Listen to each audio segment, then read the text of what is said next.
Hi everybody and welcome back to Lost Genre Reddit Stories. A quick warning before we begin. This story references child loss and grief, so if those are topics that you're not comfortable with, you might want to skip this story. Now let's begin.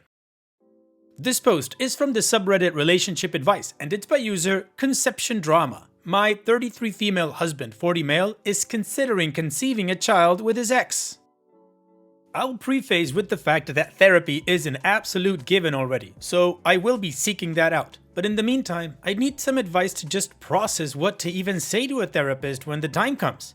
Okay, so the title needs explanation because it is a complicated and nuanced emotional situation. Apologies in advance for rambling, I am still trying to make sense of the entire situation while grieving and just trying to get the pertinent details out for advice. My husband and I have been happily married for 3 years now. My husband had a son from a previous relationship before we got together. I have been in my stepson's life since he was 2 years old. He turned 6 years old this year, and we got along very well. My stepson's bio mom and I have never been friends in any capacity, but have always been cordial and respectful on the rare times we interacted, and never had any issues with one another. My husband and bio mom are similarly cordial and respectful and communicate around their son's needs, but not really friends beyond that. We pretty much adhered to a parallel parenting style and it worked fine.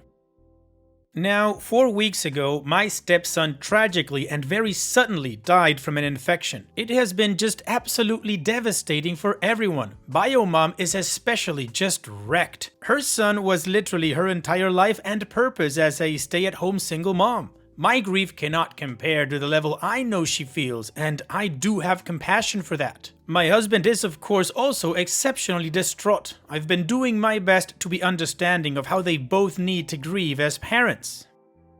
2 days ago, my husband said he had something he needed to discuss with me. He explained that bio mom approached him with a request. She asked my husband to be her sperm donor for IUI or IVF, as she desperately wants to be a mom again and wants to conceive a child with the same partner that her son had. He basically made it clear it is something he is willing, even wanting, to do, but knows he needs to understand how I feel about it. Well, I don't know how exactly to communicate what I feel about it at this point, but the feelings are not good ones. I told him I needed some time to process this. My husband and I have been trying to have a child of our own for the past few months, so this is even more personally difficult for me to take in.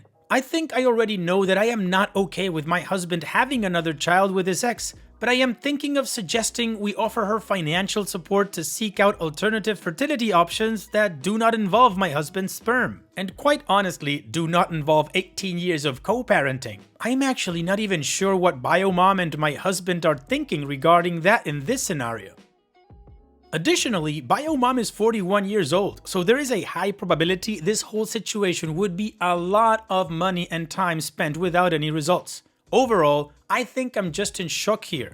I feel disrespected and angry. But I also understand it's not really just about me here, and that both of them are struggling to cope with this unimaginable grief. I would just appreciate some level of advice from people outside this situation. Specific advice on how I should convey that I am not on board with this without making it a point of contention.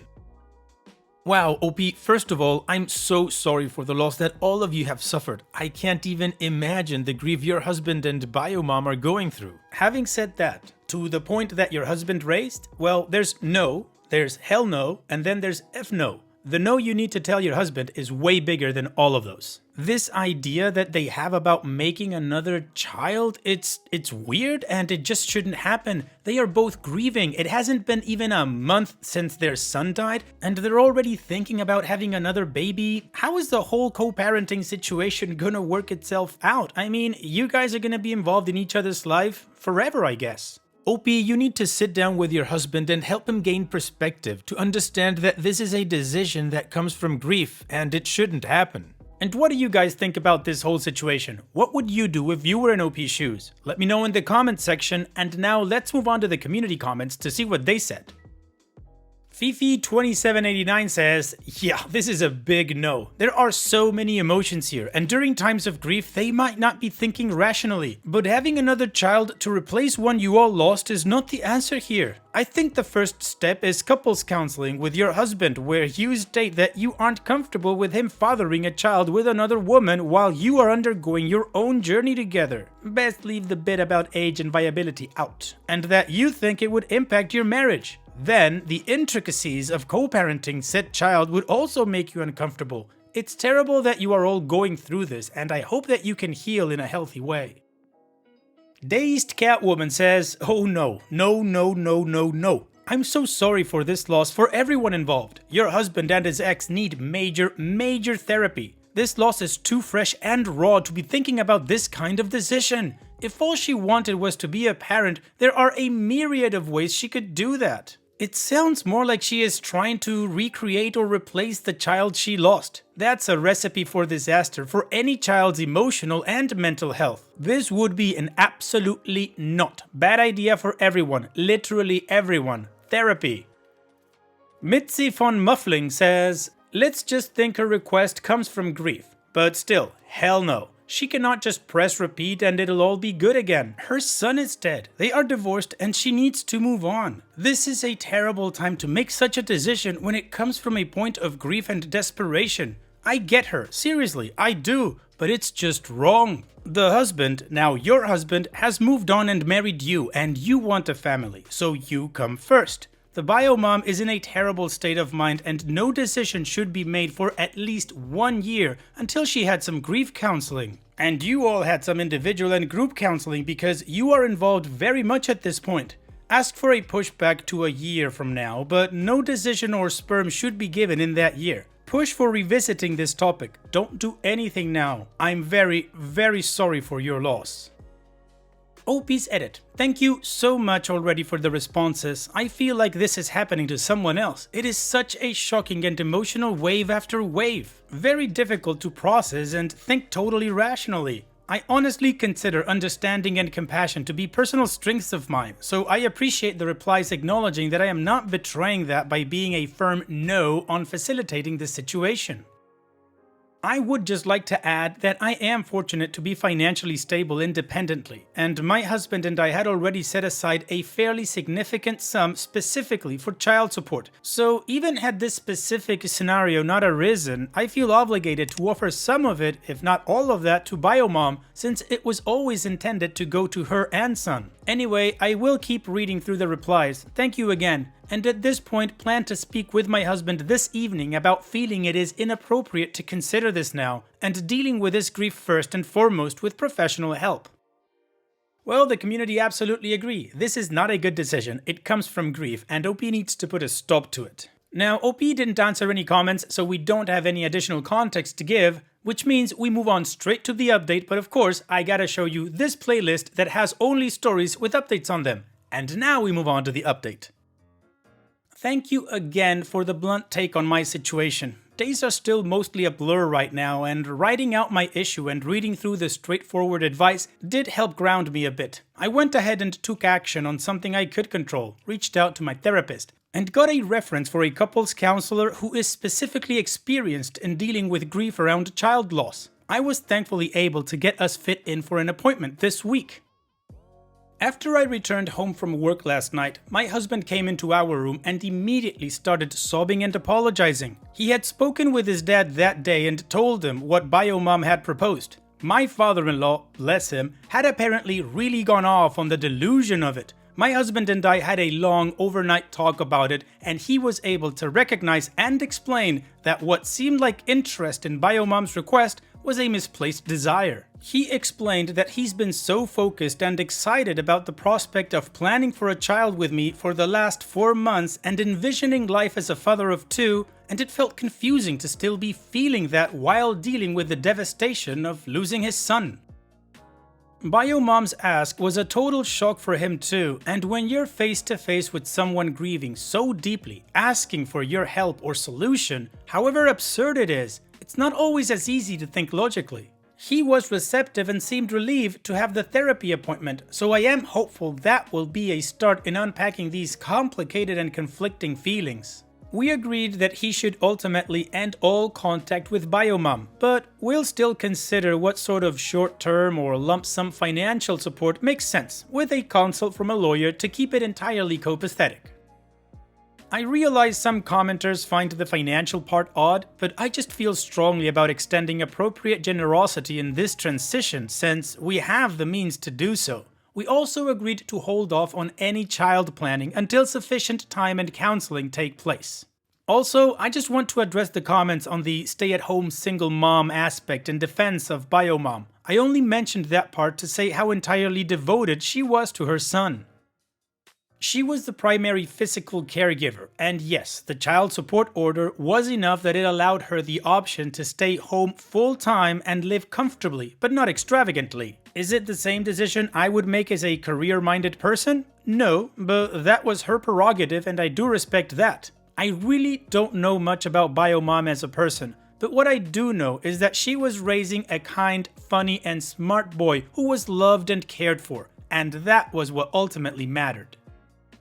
To say there's a lot still up in the air emotionally is an understatement. My husband and I are saying the right things to each other now. Who knows what it will end up being in practice? But I am hopeful at this point that my husband and I will be able to move forward together. Well, that's a positive start to the updates. Opie was able to talk to her husband and he was able to understand that this decision was coming out of grief and that it was not the right decision to make. So now it's time for us to move on to the final update, which is 4 months later than the one we just read.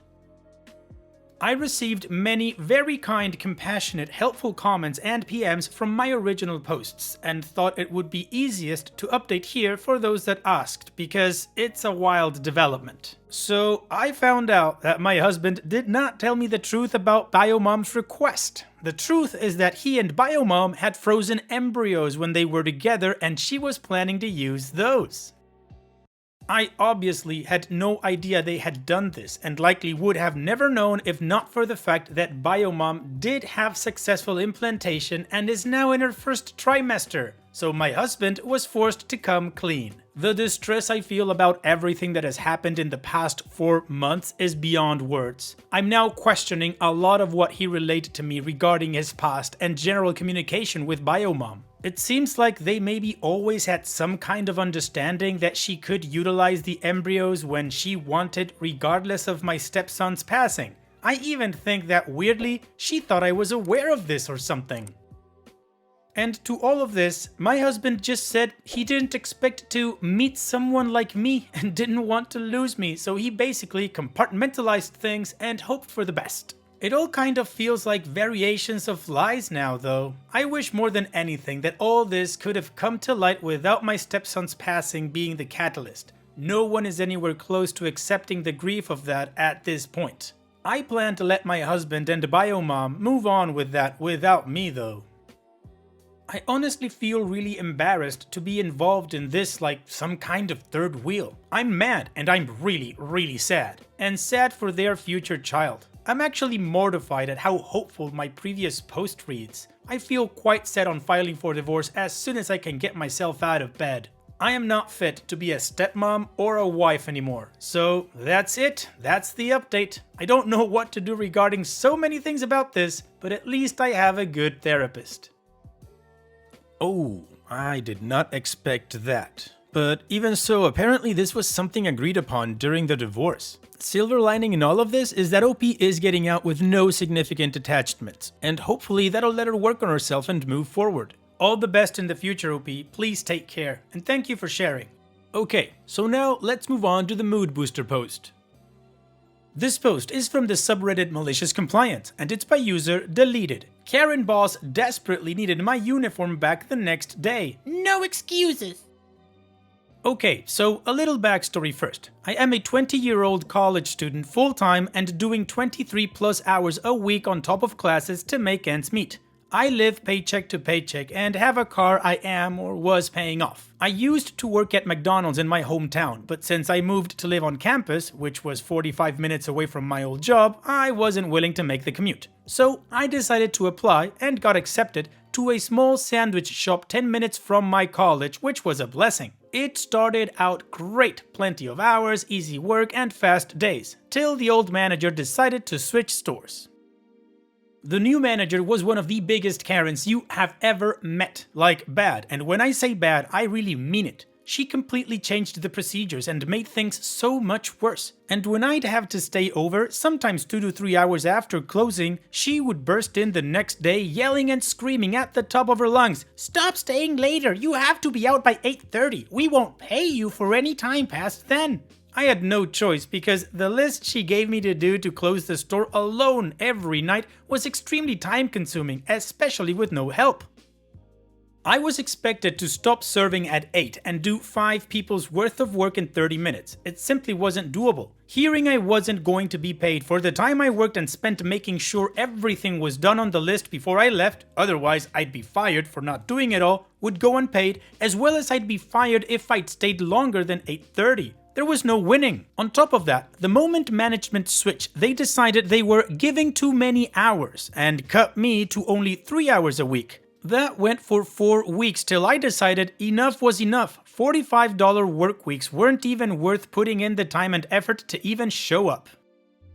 So on one of my weekends, I was with my parents off campus. I was due to work that day. 3 hours, of course, my only day that week. I was shopping near said sandwich shop. It's located inside a Walmart. My mom and I were discussing for the last week how I should just quit, since it seems they are trying to fire me without saying they are firing me, wanting me to leave on my own so they wouldn't need to fill out paperwork. Right then and there, I decided, know what? F this job and F my entitled Karen boss. I sent her a text that I quit on the spot and to not expect me to come in that night for my shift. She texts me back ranting about how since I'm not giving her a 2-week notice, I'll never be able to work at one of those sandwich shops again. And at that point, I didn't care. I already had to give up my brand new car of only 4 months cause I couldn't pay my loan and insurance. It was a nice car, a white shimmery 2016 Hyundai Sonata, and I loved that thing. I told her at some point that week I'd try to get the brand new uniform that, funny enough, they had just given to me the week prior, a whole 3.5 months after I started working there, but I warned her my classes run till right before closing and I didn't know when I'd be able to do so. She texts back in what I could only imagine was the snarkiest tone possible. "No, I really need that uniform back tomorrow." I told her I'm sorry, but that may not be possible due to my school schedule, and I'm not willing to ditch a class to drop off a few pieces of clothing. She said, "No, you will bring it back tomorrow. Don't even try to lie to me. You were seen in store the day you quit. No excuses." Okay then, smiley face. She said no excuses. I didn't want to go into an argument with her over it, and knowing she herself would be closing that day and my classes ended at 8 exactly, I happily complied. I made sure to arrive right as she was closing the lock on the gate. I was bringing the clothes in my reusable shopping bag. I had no throwaway bags, and since she can't take and claim my bag as her own, I was just going to give her the clothes one piece at a time. Knowing she would have to carry them out of the store, juggling them back home made me happy. When it came time to deliver my uniform to her, all the stars seemed to align perfectly. I arrived at 8:30 and caught her on the way out with the outfit, not even in a reusable bag to begin with. As an extra touch of sweet unplanned irony, it was raining outside, hard rain, and the sidewalks, I guess, were extra slippery and muddy cause on my way in, I slipped and landed chest first into the mud. I was mostly spared though, because the clothes were there to break my fall and absorb most of the filth. I dropped off the muddy loose clothes and got to see her reaction, stomping her feet, wrenched in disgust, holding the clothes 10 feet away from her body, huffing and puffing, marching out of the store in pure shock and disbelief. She didn't even have words for me. It was the sweetest revenge I had ever seen. This did mean I had to buy a whole new set of clothes and change in the Walmart bathroom, but it was all worth it to see her reaction in the end. After I had returned to my dorm that evening, I sent her a text saying simply, "Enjoy," smiley face, and I blocked her number. Safe to say, karma really did pay out on my end. Nicely done, OP. So maliciously complied that she didn't have anything to say. Thank you for sharing, OP.